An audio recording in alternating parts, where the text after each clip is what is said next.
महाकाय सूर्यकोटि समप्रभ निर्विघ्नं कुरु मे देव सर्वकार्येषु सर्वदा।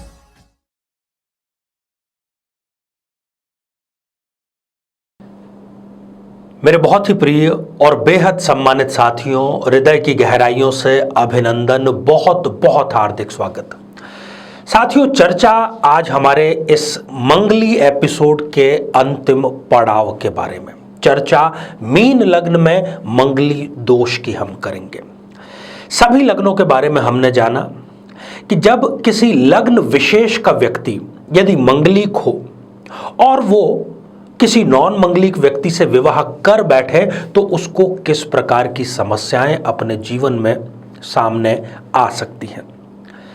साथियों, मीन लग्न की हम चर्चा करेंगे, उपायों पर भी चर्चा करेंगे। उससे पहले एक बेहद ज़रूरी सूचना कि हम हमारे प्रत्येक एपिसोड के अंत में किसी न किसी जातक के प्रश्न का उत्तर देते हैं और ये प्रश्न हमें प्राप्त होते हैं आप लोगों के ही द्वारा यूट्यूब कमेंट के माध्यम से। साथियों, आपको दो बातों का ख्याल रखना है।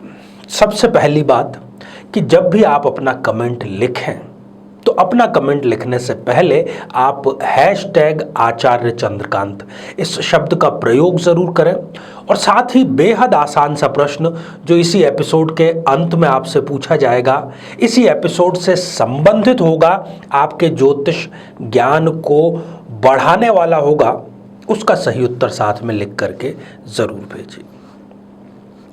साथियों, पति और पत्नी का जो रिश्ता है, दाम्पत्य का जो रिश्ता है, उसके दो बहुत बड़े पिलर यदि कहें तो वो है शारीरिक संबंध और दूसरा है इमोशनल या भावनात्मक या मानसिक संबंध। अगर इन दोनों में से कोई एक भी पलड़ा नहीं है या एक भी पहिया इसको कहें, जिस प्रकार से गाड़ी का यदि पंचर हो जाए तो वो गाड़ी आगे नहीं बढ़ सकती, उसी प्रकार से ये दोनों रिश्ते यदि ठीक से न हो पाए तो वो भी गाड़ी आगे दाम्पत्य की नहीं बढ़ पाएगी। साथियों, मीन लग्न का जो व्यक्ति है यदि वो मंगलिक है और उसने अज्ञानतावश नॉन मंगलिक व्यक्ति से विवाह कर लिया है तो उसको क्या समस्याएं आ सकती है, सभी स्थितियों के बारे में हम चर्चा करते हैं। आइए जन्म पत्रिका के माध्यम से। साथियों, ये आप स्क्रीन पर जो जन्म पत्रिका देख पा रहे हैं ये मीन लग्न की जन्म पत्रिका है। क्यों है ये मीन लग्न की जन्म पत्रिका? क्योंकि 12 नंबर से ये प्रारंभ हो रही है, इसलिए हम इसको ज्योतिष की भाषा में मीन लग्न की जन्म पत्रिका कहते हैं। अब इस मीन लग्न में मंगल की भूमिका, मंगल इस कुंडली में धनेश भी है और साथ ही भाग्येश भी है, मिला जुला असर यहां पर रहेगा। सबसे पहली स्थिति, यदि इस जन्म पत्रिका के लग्न भाव में मंगल देव विराजमान है तो कुंडली स्पष्ट रूप से हो गई एक मंगलिक कुंडली। अब ये व्यक्ति यदि किसी नॉन मंगलिक व्यक्ति से विवाह करता है, मंगल आप यहां पर देख रहे हैं कि मित्र राशि में है। पहली बात तो इस जातक का विवाह बहुत ज्यादा विलंब से होगा और ये विवाह करने की जल्दबाजी में या अज्ञानतावश या किसी और कारण से यदि किसी नॉन मंगलिक व्यक्ति से विवाह कर बैठता है तो ना तो इनके शारीरिक संबंध ठीक रहेंगे और ना इनके इमोशनल संबंध, भावनात्मक संबंध, कि आप अपने जीवन साथी की मन की बात यदि बिना उसके कहे समझ जाते हैं और उस पर पॉजिटिव रेस्पॉन्स दे देते हैं तो मैं समझता हूं ये एक हेल्दी इमोशनल रिलेशनशिप है। तो ये कहीं ना कहीं इस स्थिति में मिसिंग हो ही जाते हैं। साथियों, यदि इस मंगल पर कोई ना कोई शुभ ग्रह की यदि दृष्टि पड़ रही हो तो ऐसा व्यक्ति व्यापार में बहुत ज़्यादा ऊंचाइयों पर जाता है। मंगल लग्न में है तो ये अपनी माता के बहुत ज़्यादा प्रिय होते हैं। साथियों, दूसरी स्थिति, यदि इस जन्म पत्रिका के चतुर्थ भाव जो कि सुख भाव होता है, यदि वहां पर मंगल देव विराजमान है तो कुंडली हो गई स्पष्ट रूप से मंगलिक कुंडली। यद्यपि यहाँ पर मंगल देव शत्रु राशि में है, परंतु यहाँ पर चाहे शत्रु राशि में है, ऐसे व्यक्ति को माता का भरपूर सुख, भूमि और भवन का, वाहन का बहुत ज़बरदस्त और लग्जूरियस सुख स्पष्ट रूप से मिलता है। विवाह में यहाँ पर भी विलंब स्पष्ट रूप से होगा ही। दूसरा, यदि ये नॉन मंगलिक व्यक्ति से विवाह कर बैठते हैं तो इनकी जो संपत्ति है उसका नाश होगा। अब संपत्ति या धन का नाश कैसे होता है? धन का जो है उसके 3 रूप माने गए हैं। या तो आप धन को दान कर दीजिए, या आप उसको उपभोग कर लीजिए, और यदि ये दोनों आप धन से नहीं कर पाते हैं तो वो नाश कहलाता है। इसी प्रकार से इनके भी धन का, संपत्ति का नाश यदि ये नॉन मंगलिक व्यक्ति से विवाह करते हैं तो ज़रूर हो जाता है। और यहीं यदि ये मिलान करके और मंगलिक व्यक्ति से ही विवाह करते हैं तो जिन सुखों की हमने चर्चा की साथियों, भूमि, भवन, वाहन, उसमें गुणोत्तर और कई गुना वृद्धि होती है। साथियों, अगली स्थिति, यदि इस जन्म पत्रिका के सप्तम भाव में मंगल देव विराजमान है, कुंडली हो गई मंगलिक। अब यदि ये व्यक्ति नॉन मंगलिक व्यक्ति से विवाह करेगा, पहले से ही यहाँ पर मंगल देव आप देख रहे हैं कि शत्रु राशि में बैठे हुए हैं। जो जीवन साथी है उससे जब भी बातचीत होगी, इनका जीवन साथी इनको किसी न किसी प्रकार की चेतावनी, किसी न किसी प्रकार की धमकी, ऐसे भरे शब्दों में ही बात करेगा। शांतिपूर्वक बात होती क्या है इसमें वो समझता ही नहीं है। परिश्रम का इनको फल मिलेगा परंतु बहुत कम।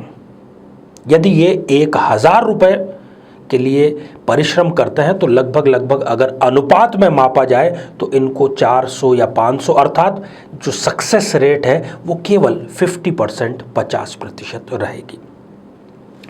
अगर जो हमने अभी पति पत्नी के अनबन की बात कही, यदि वो अनबन बहुत लंबे समय तक चल जाता है तो इनके तलाक के योग भी यहाँ पर निर्मित हो रहे हैं। और इस पूरे प्रकरण में, तलाक के प्रकरण में, इनके जीवन का एक बहुत बड़ा कालखंड, देखिए जीवन चाहे व्यक्ति 60, 70, 80 जितने भी साल जिए, ऐसा माना गया है कि 25 से 50 वर्ष के बीच का जो कालखंड है ये महत्वपूर्ण कालखंड है। आप क्या चाहेंगे कि इस कालखंड में आप कोर्ट, कचहरी, मुकदमे इसमें व्यतीत कर दें? तो यहाँ पर स्पष्ट रूप से न्यायालय में समय बर्बाद होता हुआ नजर आता है। और स्वयं इनके और इनकी जो पति है या पत्नी है, उनके भी इस स्थिति में एक्स्ट्रा मैरिटल अफेयर के योग स्पष्ट रूप से नजर आते हैं। साथियों, अगली स्थिति अष्टम भाव की।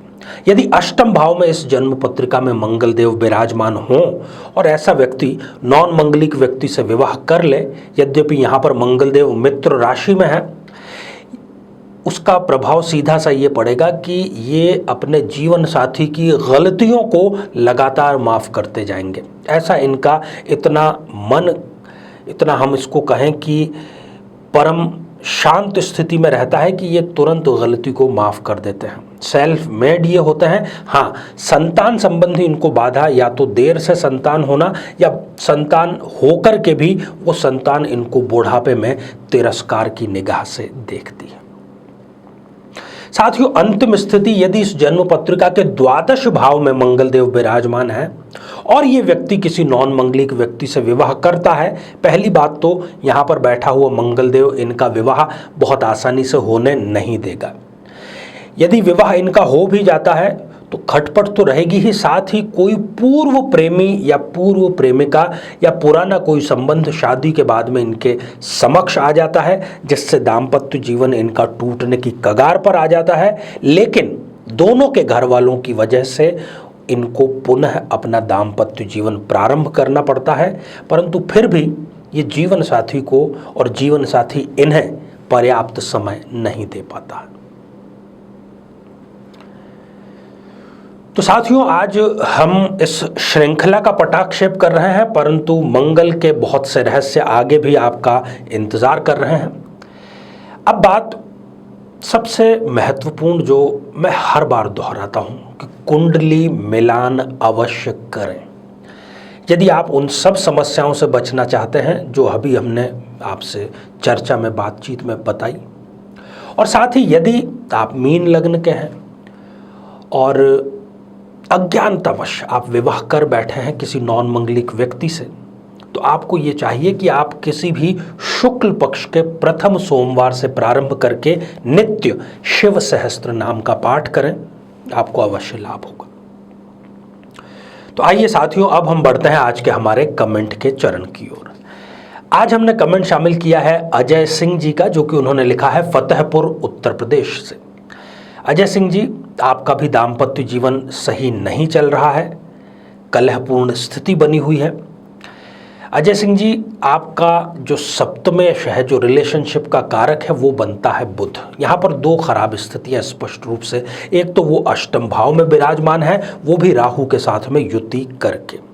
आपको चाहिए कि आप प्रत्येक एकादशी का उपवास रखें, आपके भी दाम्पत्य जीवन बहुत जल्दी पटरी पर आ जाएगा। तो साथियों, अब आज का बेहद ही आसान सा प्रश्न। चर्चा हमने आज की मीन लग्न की, मंगल की चर्चा की, और उपाय के रूप में हमने एक पाठ की चर्चा की। तो वो कौन सा पाठ है, उसी का उत्तर आपको उसका नाम उत्तर के रूप में लिख करके भेजना है। साथियों, आप सभी स्वस्थ, समृद्ध और शांतिपूर्वक जीवन व्यतीत करें। नमस्कार। जीवन में किसी समस्या का सामना कर रहे हैं, जैसे कि शादी में देरी होना, पति पत्नी में मनमुटाव या तलाक तक की नौबत आ जाना, संतान का प्राप्त न हो पाना, नौकरी या धन प्राप्ति में बाधा आना, जीवन के प्रत्येक क्षेत्र में किसी न किसी प्रकार की बाधा आना, तो आज ही अपनी जन्म पत्रिका का संपूर्ण विश्लेषण करवाएं और पाएं समस्या से सदैव के लिए मुक्ति।